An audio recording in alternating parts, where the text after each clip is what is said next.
Centre for Public Christianity, you're listening to Life and Faith. I'm Simon Smart. And I'm Natasha Moore. Well, city and country, it's one of the most significant divides in modern societies around the world. Australia is no different to this, while our national identity tends to be bound up in stories from across our sweeping plains, the remote areas we call the Outback.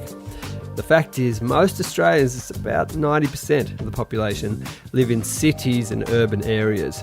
And of course, most of the voices we hear in mainstream culture speak out of an overwhelmingly urban experience. We recently dispatched our producer, Karen Tong, to Broken Hill, a town that's a 2.5-hour flight from Sydney. It's Australia's oldest mining town. The BH in BHP, the mining company, actually stands for Broken Hill. And it's also considered the gateway to the Australian Outback. Karen spoke to some remarkable people there, including a man known as the Flying Padre, whose beat covers 225,000 square kilometres, 600 people and 150 cattle and sheep stations across New South Wales. First up, though, she went to see Neville Naden, an Indigenous pastor who works with the Aboriginal community in Broken Hill. I remember sitting around in a sing-along one night, and this gorgeous-looking girl was sitting across the room. We began talking and chatting, having conversation where we could. This is Neville Naden. He's talking about the first time he met his wife, Kathy. It was the early 80s, and they were both at a Christian camp for young Aboriginal people in Cootamundra. Thank you, honey. That was lovely. That's true. My memory is this. Neville was actually talking to one of my cousins who was in Bible college there. I was walking out of another room with some of my other cousins, and my cousin next to Neville was saying, go on, tell her. And Neville said, I'm going to marry you. Neville was right. He and Kathy have been married for more than 30 years now, and they've spent the last 10 years in Broken Hill, running the Living Desert Indigenous Church. So let's get started. I met with Neville and Kathy at the church on a Saturday morning. They've organised a working bee, so there's a handful of people outside with their gardening gloves on, scrubbing fences, raking leaves and tidying up the yard. We head inside where it's cooler and darker. A freak hailstorm the night before cut the power to this part of town. So we'll start with Neville. Yep. I was born in Gilgandra, and I grew up in a home where my grandparents were what they call native Christian workers with the Aboriginal Inland Missions, and it wasn't until I was about 18 that I come to faith in Christ. At the time, I was like most young people, going out partying and doing what young people do. You know, I used to go and drink, used to smoke drugs, broke into a few, got involved in stealing. Was never caught for it. But there were a whole host of things that I used to do with my mates, and I suppose they were a rite of passage, some of those things, into adulthood within that particular community. And it wasn't until a group of young people come to Dubbo from an Aboriginal Bible college, from Cootamundra, and I had seen in them something that I didn't see in anyone else or any of my friends. There was a sense of genuineness, sense of genuine love and concern for people, and that spoke volumes to me. So as soon as I saw that, I thought, well, I don't know what these guys have got, but I want to go and find out, because I think I want it. Neville's life changed dramatically. He stopped drinking, he quit smoking. He completely changed the course of his life. My mates all sat around and talked about how long I'd last as a Christian. They thought, he'll be back drinking with us next week.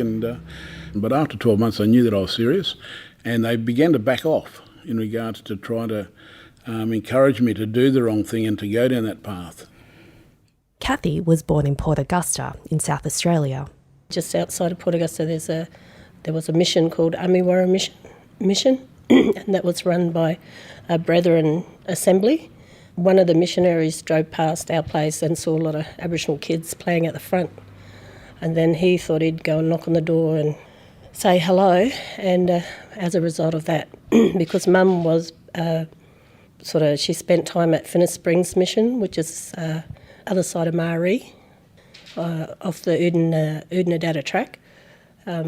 So because she spent time there as part of the policies and things that existed at that time, she knew of Christianity and God. And when this old missionary came up to knock on our door and invited her to church, she went.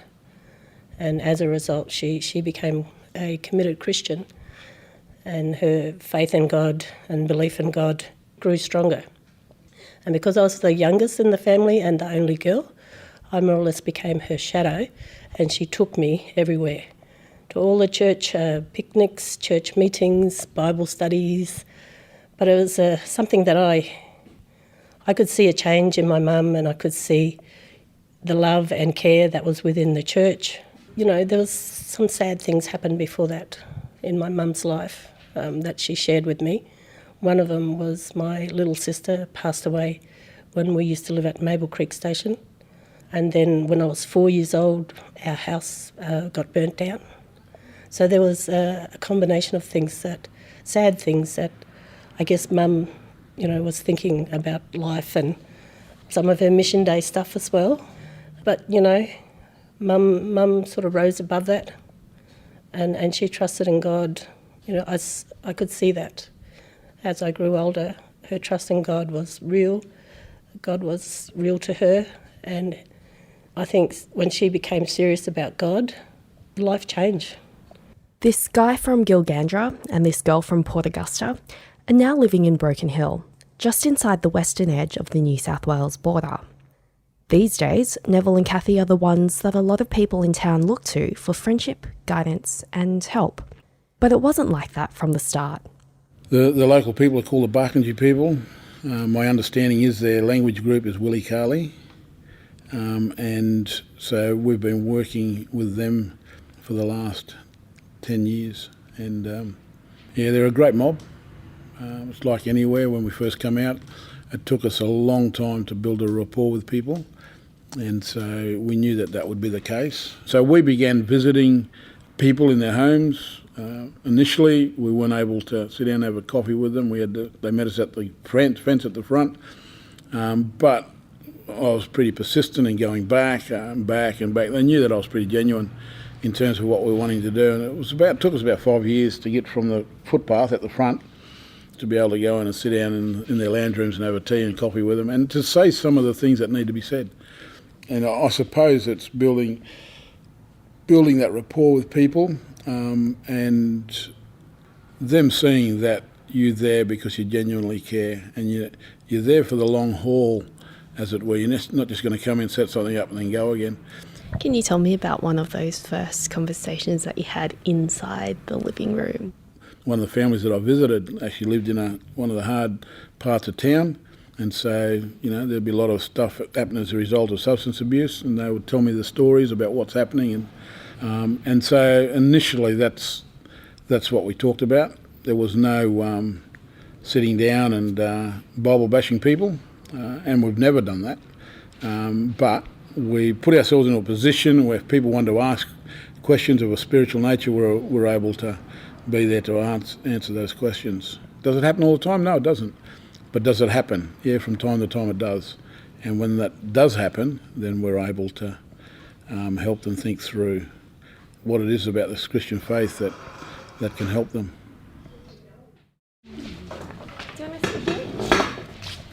Neville says I should speak to Casanita Sikaheli. She's been going to their church for a couple of years now and is someone who, as Neville puts it, had questions of a spiritual nature. Hang on, sorry. Oh, no, that's all right. Take your time. Just get my breath back there from working hard. Casa, that's what everyone calls her, and two of her kids, Eddie, he's 11, and Lavina, she's 6, have given up a sleep-in on a Saturday morning to help out at this working bee. Casa's been cleaning up the churchyard for the past couple of hours and has just stepped inside for a quick break. I think it was, I always felt as though God was there. I always felt that the Lord was there with me all through my life. I always prayed, and like most people, I guess, you prayed when bad things happened. For Casa, bad things happened often, and it started when she was still a teenager. I guess I went through a really rough stage of a lot of years of domestic violence and a lot of struggles and stuff. I was really out of control.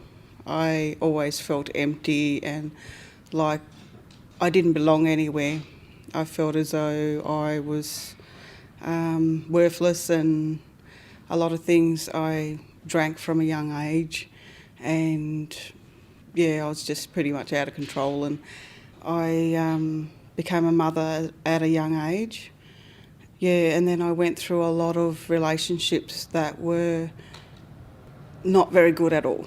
The last relationship that I got out of, I was in for 16 years, so it was, I come to the point of, okay, that's it, Lord, if you can help me out of this one, I'm going to live for you.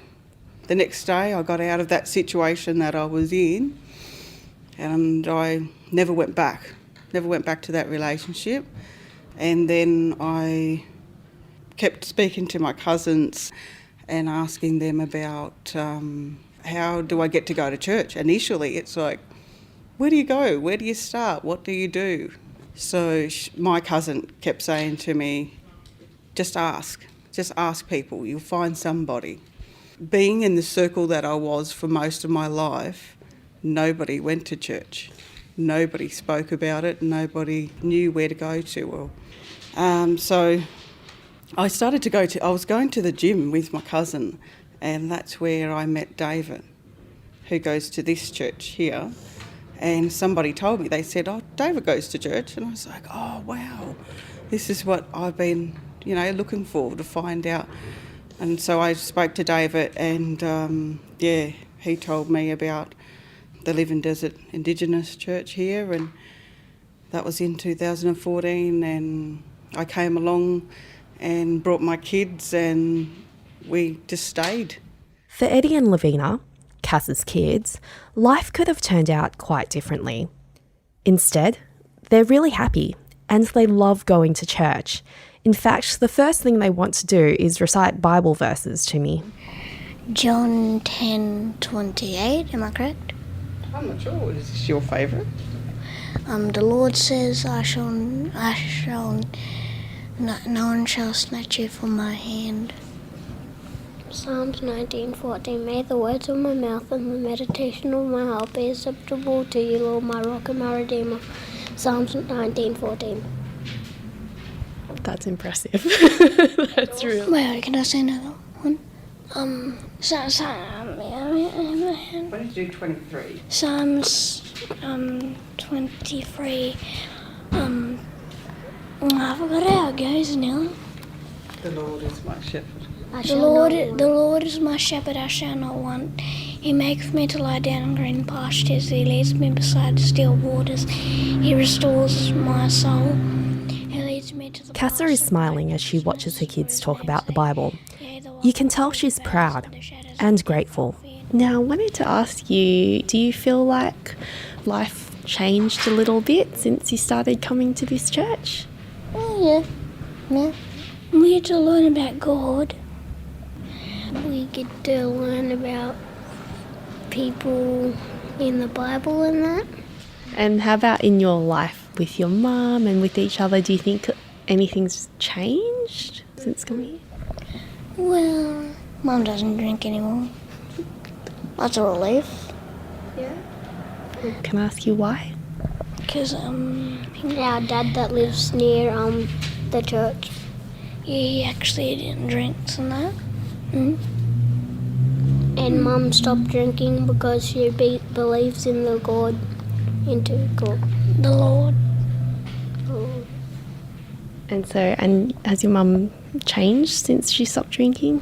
I reckon she's become a better person. And more caring and that. I think the biggest thing for me when I came to church, because I've told family members and that, was learning about Jesus, because that's something I didn't know.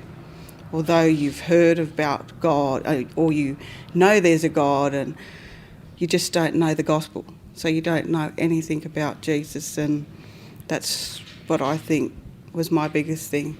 I just felt like, well, you know, I need to let go of all this past and hurt and anger and everything that I'd been through in my life, and otherwise I'm not going to step, you know, forward to change the life and the circle and everything that I was in for my kids.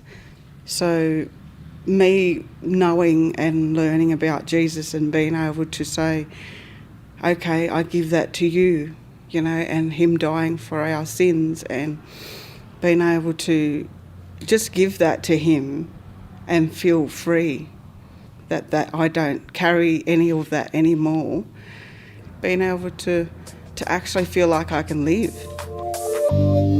You're listening to Life and Faith from the Centre for Public Christianity. In this episode, we're getting dispatches from the Outback, courtesy of our producer Karen Tong. Next up, the Flying Padre. I can come through, don't go around. There's around 15 people gathered out the front of the RSL Club on Argent Street. That's the main street in Broken Hill. I'm here with them to meet the Flying Padre, David Trimpton. He's been asked to officiate the dedication of a chair. Well, welcome. On this day we join to remember those men and women from Broken Hill and the surrounding district who have served within the Australian Defence Force, both in Australia and in many theatres of war overseas. The sense I get from speaking to some of the people in this small crowd is that the Flying Padre is someone you can call on for help, whether it's the dedication of a chair. And so we come this morning to dedicate this seat. Or any odd jobs around town. Here's Andy Rogers. He's retired now, but volunteers at the RSL Club and at one of the big annual events, the Nanua Races. I only met him through the Nanua Races, and that's about 70 k's out in the Wentworth Road and 70 k's in the scrub. He flies in on the weekend and moves around the crowd, and if there's a job to be done, he gets in. Doesn't matter if it's shovel, dirty work, it's David. He doesn't hold back, he just goes and gives you a hand, you know, top bloke I reckon he is. So. And this is Desmond Kennedy. He's the president of the RSL Club. He asked the Flying Padre to dedicate the chair. He's just got that sort of, he takes the panic away from everything. It's just his bright smile and his attitude. He's just absolutely perfect for what we want, you know, or what we need in the bush. You don't have to be religious because of his attitude. You just got to believe in yourself and talk to him and get rid of your troubles. And if you've got a very friendly shoulder to lean on, it's going to relieve the bush people of a lot of trauma, and you know they go through rain, floods. David Trimpton and his wife Jenny moved to Broken Hill a couple of years ago when David got the job as Flying Padre. It's a pretty unique job title, so I asked him to explain it. Here's David on the flying part first, because flying, it turns out, was a childhood dream of his. Growing up in Geelong, used to watch the planes do their touch and goes and circuits at Grovedale Airport. They'd sort of fly over the top of the house where we were living, and you'd look up and think, yeah, I'd love to do that one day. Well, one day took a long time coming, and it wasn't until, early 30s, mid-30s, no, late 30s, learnt to fly.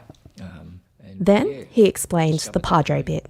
Padre, it's a military term for the minister within the regiment or in the army, and most people know the Padre from MASH, the sitcom. So I fly out to the various stations and communities or little towns, and I prefer the title Padre. It's more of a generic sort of a title.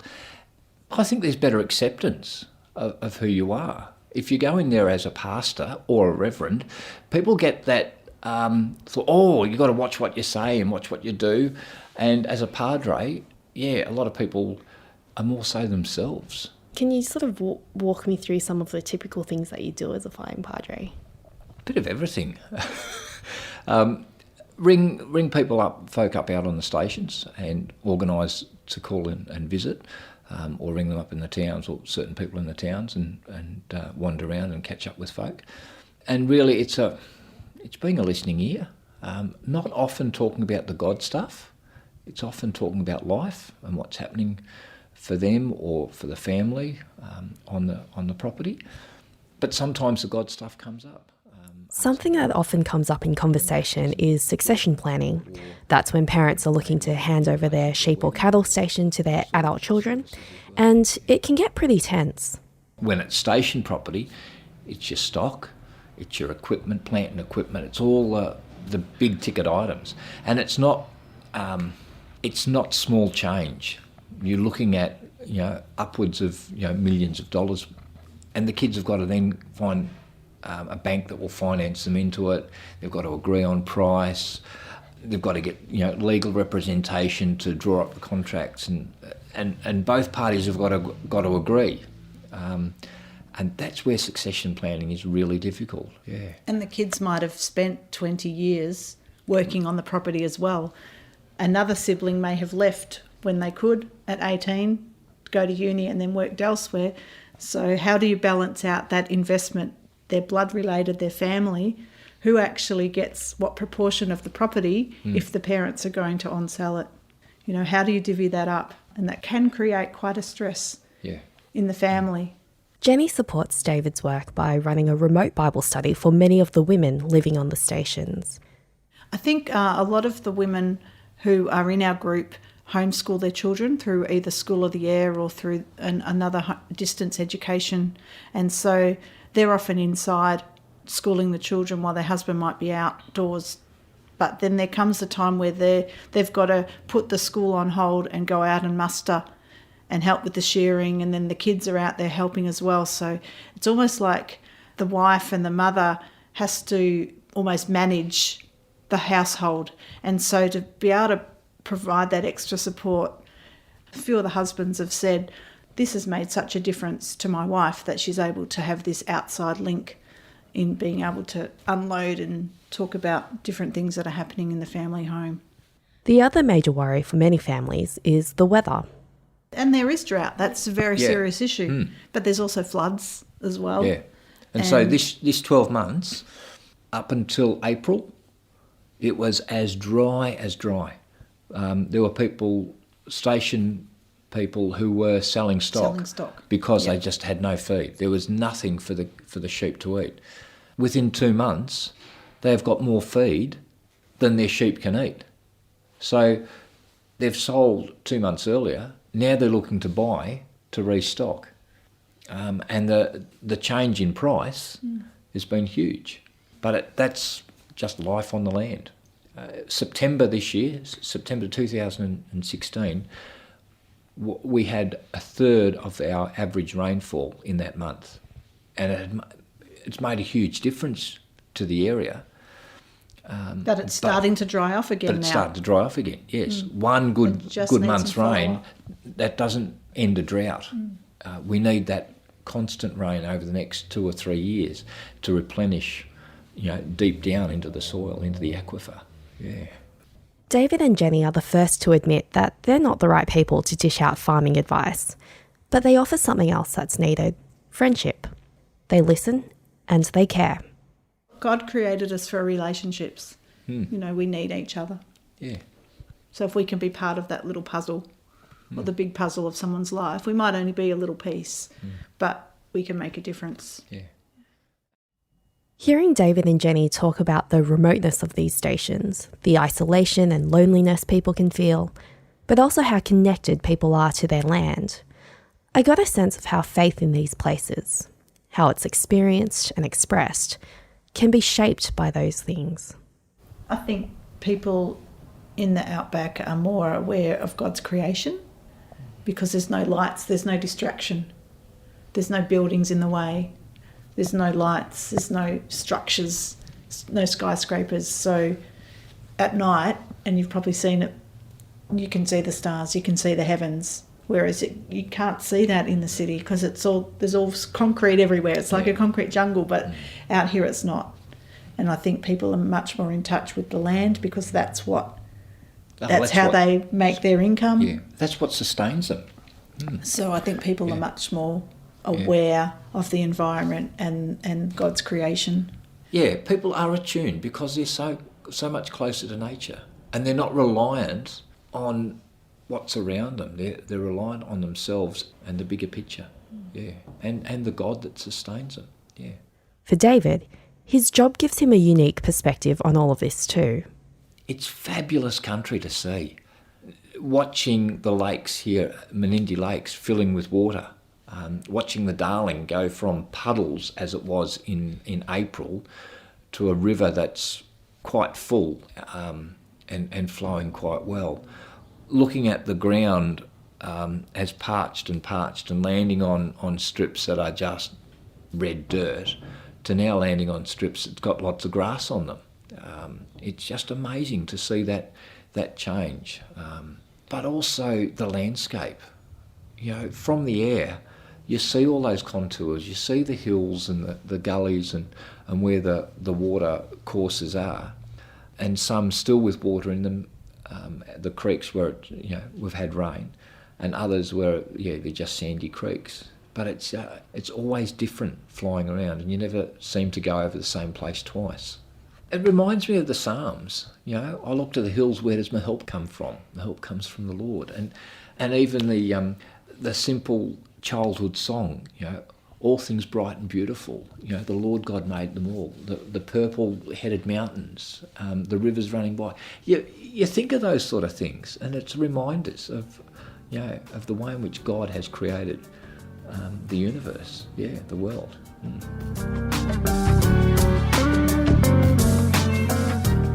From the Centre for Public Christianity, you've been listening to Life and Faith with Simon Smart and Natasha Moore. Our producer Karen Tong had that story from Broken Hill and beyond. Next week, Christmas, and a new take on the old tradition of the nativity play. That'll be our last episode for 2016. Until then, we want to leave you with Casa and her kids singing their favourite church song. And keep listening after the song. We have one more very special and adorable story to share from Casa and her kids. By the rivers of Babylon, where we sat down, we wept when we remember Zion. Let the words of my mouth. Hi there, it's me again. At the end of my conversation with Casa and her kids, after they had recited a few more Bible verses and sang a few more songs, I thought I was done. I stopped the recording, unplugged my microphone, and started to pack up. But it's then that Eddie asks me, "Do you know why I didn't sing that much?" And I didn't. So I plugged my microphone back in and hit record. Mum said that I actually need a microphone to sing because my voice isn't that actually loud. Eddie was a preemie baby. He was born 17 weeks early. So he's been through a lot of operations and things, but he's because he had oxygen, it damaged his vocal cords. That's why his voice is so, like soft and that. So that's what he's saying. He needed the microphone to sing. How about now? It's just mostly the voice, right? Eddie had a lot of surgeries. Eddie, you want to show you crocodile and shark scars and everything you got? Oh, wow. Yes, he's got a few stories you can tell about sharks and crocodiles. Also, because he had a few operations. See, this one's from his heart. They open up the ribs. But turn around, Ed. Yeah, so he had the stomach one, this one. He had laser surgery on his eyes. That's why he's got glasses. He was meant to be blind. Like they said he'd be blind probably. So he's lucky to see. And that's what I was saying. That Eddie was one of my very biggest, where I prayed and prayed and prayed because I lived in hospital with him for 6 months. You didn't have to say that. And he had so many surgeries and, he's a miracle.